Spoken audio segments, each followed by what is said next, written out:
neza yemwe. Uyu munsi tugiye kugaruka ku buzima n'amateka y'umukinnyi w'icyamamare witwa Kari Hiroyuki Tagawa.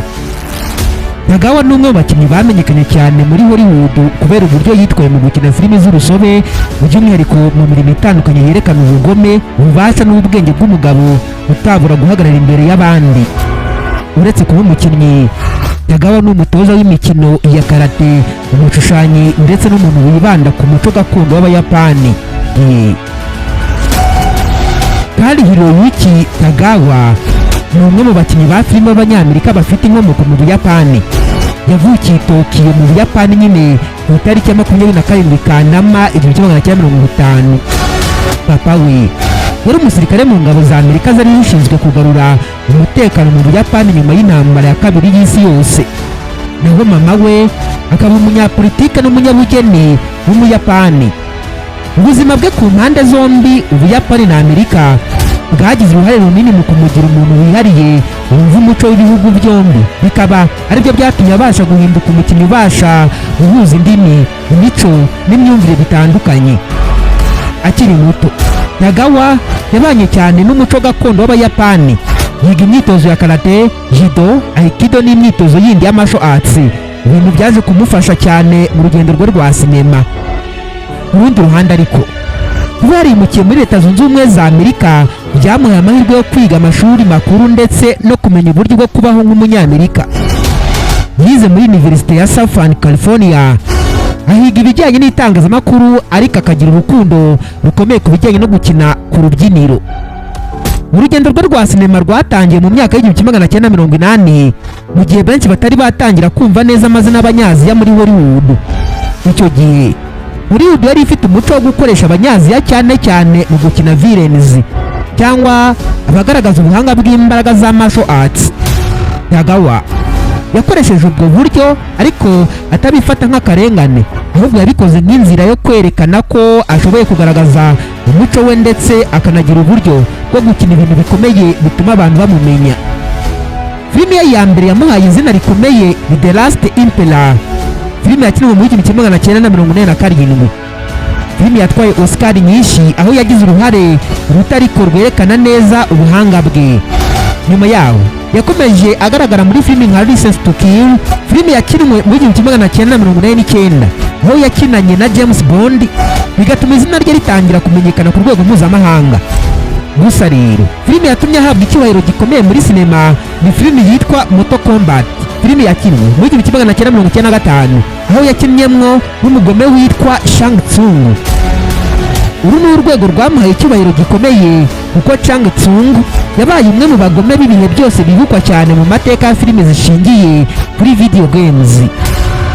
Uretse Mortal Kombat, Tagawa Kari Hiroyuki yagaragaye mu zindi filime zakunzwe nka Showdown in Little Tokyo, filime yakinwe mu 1991, Rising Sun, filime yakinwe mu 1993, yakinanyemo na Sean Connery na Wesley Snipes, ndetse na Memory of Geisha, filime yakinwe 2005. Yagaragaye kandi mu maseries ya televiziyo atandukanye nka Hawaii 5-0, Revenge na The Man in the High Castle, aho yakinnyemo nk'umuyobozi w'Umuyapani witwa Nobusuke Tagomi. Uru ruhare rwe rwamufashije kurenga imipaka yo gukina nk'umugome gusa, ahubwo yerekana ko anashoboye no gukina nk'umuntu utekereza, ufite ubumuntu n'indangagaciro z'umuyobozi. Mu buzima bwe bwite, Tagawa si umukinnyi gusa, ahubwo ni n'umuntu ukunda kwigisha. Afite impano yo gutoza martial arts, ndetse mu buzima bwe yagiye ashyira imbere uburyo bwo guhuza umuco w'Abayapani n'Abanyamerika mu mikino no mu myigishirize. By'umwihariko mu myaka ya vuba aha, yabaye umupasiteri n'umuntu wiyeguriye inyigisho z'iyobokamana nyuma yo guhindura ubuzima bwe akakira Kristo. Yabaye umupasiteri mu itorero rya Orthodox, aho yaje no kubatizwa ku mugaragaro, akabatirizwa mu Burusiya mu mwaka wa 2015. Uru rugendo rw'iyobokamana rwamuhaye umwanya wo guhuza ubuhanzi n'ukwemera, kandi rwamuteye imbaraga nshya mu rugendo rwe rwa sinema. Kugeza ubu, Kari Hiroyuki Tagawa ari mu bakinnyi b'Abanyaziya b'ingenzi bakunze kwibukwa cyane muri Hollywood.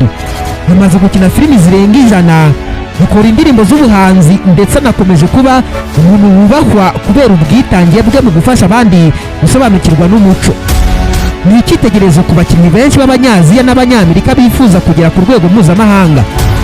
Mu gusoza, Kari Hiroyuki Tagawa ni urugero rw'umuntu wahuye n'imbogamizi ariko ntacike intege. Yagize amateka y'ubuzima ahuza imico ibiri, akabyaza umusaruro ubumenyi bwe n'ubushobozi bwe kugeza ubwo yicaye mu mateka ya sinema nk'umwe mu bakinnyi bagize uruhare runini mu kugaragaza ishusho y'Abanyaziya muri Hollywood. Uyu munsi azahora yibukwa cyane cyane kubera Chang Tsung wa Mortal Kombat, ariko nanone azahora yibukwa nk'umutoza, umwigisha n'umuntu wahisemo gusangiza isi impano ze mu buryo bwimbitse. Mu mwaka w'1999 hasohotse filimi yitwa Bridge of Dragons, abandi ngo Umwana w'Intambara. Ni filime yo mu bwoko bwa action mu kinyarwanda. Ni amafilimi y'ibirimo urugamba, kurwana no gukoresha intwaro. Muri iyi filimi rero umwe mu bakinnyi bakuru ni Kari Hiroyuki Tagawa, umukinnyi w'icyamamare uzwi cyane muri Hollywood kubera gukina abanzi cyangwa abagome. Aha yahabwaga umwanya wa General Liu Kang ari we antagonist rero bivuga umugome cyangwa uhanganye n'intwari nyamukuru mu nkuru, niwe uteza ibibazo byose akaba inzitizi ku mugambi w'intwari. Mu nkuru Liu Kang ni umugaba w'ingabo ufite umugambi wo gushyingirwa ku mwana w'umwamikazi witwa Heiro kugira ngo afate ubutegetsi. Yagaragajwe nk'umutegetsi w'igitugu, ariko uburyo Kari Hiroyuki Tagawa yakinnye uyu mwanya ntibwari ku rwego abantu bari bamutegerejeho. Icya mbere cyavuzwe nicyo bita overacting. Ubundi overacting ni igihe umukinnyi akina ibintu byinshi cyane, agasakuza cyangwa akiyerekana birenze urugero ku buryo biba bitakigaragara nk'ukuri, ahubwo bikamera nk'aho ari umukino urenze urugero. Mu gihe cya Liu Kang, Tagawa yasakuje cyane akoresheje amagambo akomeye, ariko ntahabwe umwanya wo kugaragaza amarangamutima y'ukuri mu maso cyangwa mu mutima. Icya kabiri, filimi yagaragaje Liu Kang mu buryo bwo kwicara cyangwa guhatira abandi ku magambo gusa, ntagaragaza ibikorwa. Aha hari ikibazo cya underutilization. Underutilization ubundi bivuga igihe umuntu afite ubushobozi bwinshi ariko ntabwifashishe bihagije. Tagawa yari azwi nk'umuntu ushoboye martial arts, ariko muri iyi filime ntibyagaragaye. Icya gatatu, karagiteri ya Liu Kang cyangwa se General Liu Kang yagaragajwe nk'umugome umwe gusa utagira ubuzima bwimbitse. Abasesenguzi bise ibyo one dimensional character. Ubundi one dimensional character ni karagiteri igaragara mu buryo bumwe gusa, ntigaragaza indi mico cyangwa ubuzima buyirimo. Aha General Liu Kang yabaye umuntu ugaragara nk'ushaka gutegekesha inkoni y'icyuma gusa, nta bundi buryo bwo kumwerekana nk'umuntu ufite amarangamutima cyangwa imitekerereze irenzeho. Ibyo byose byatumye abantu benshi bavuga ko Tagawa atigeze akoresha impano ze zose muri iyi filime. Filimi yabaye ntoya cyane ugereranyije n'ubushobozi bwe, kandi mu gihe yari azwiho gukina neza mu zindi filimi nka Mortal Kombat, hano yagaragaye nk'uwaguye ku mwanya udafite imbaraga. Mu gusoza, Kari Hiroyuki Tagawa muri Bridge of Dragon yagize uruhare nk'umugome mukuru, ariko uburyo yakinnye bwagaragaye nk'ubufite intege nke. Ni isomo ryerekana ko n'umukinnyi ukomeye cyane ashobora kudatanga ubushobozi bwe bwose igihe filime cyangwa ubwanditsi bw'inkuru butamuhaye umwanya w'ukuri. Ngibyo rero bisoje urugendo rw'isesengura ryacu kuri Kari Hiroyuki Tagawa, umwe mu bakinnyi b'Abanyaziya bakomeye cyane muri sinema y'isi. Twatangiye tuganira ku buzima bwe n'uko yinjiye mu ruganda rwa filime, duca ku mpano ze ndengakamere zatumye yigarurira imitima y'abarebye filimi nka Mortal Kombat na Memory of Geisha. Nyuma twanibanze ku mwihariko we mu mikino y'ubugome n'ubutegetsi, aho usanga kenshi yaragiraga inshingano ziremereye mu bikorwa bya filime. Ibi byadufashije gusobanukirwa uburyo yashyize izina rye ku rwego mpuzamahanga, ndetse bigatuma aba umwe mu bakinnyi b'icyitegererezo ku rubyiruko rwa Afurika, Aziya ndetse n'isi yose muri rusange. Twanavuze by'umwihariko filimi Bridge of Dragon, aho yahawe umwanya nk'umugaba w'ingabo General Liu Kang.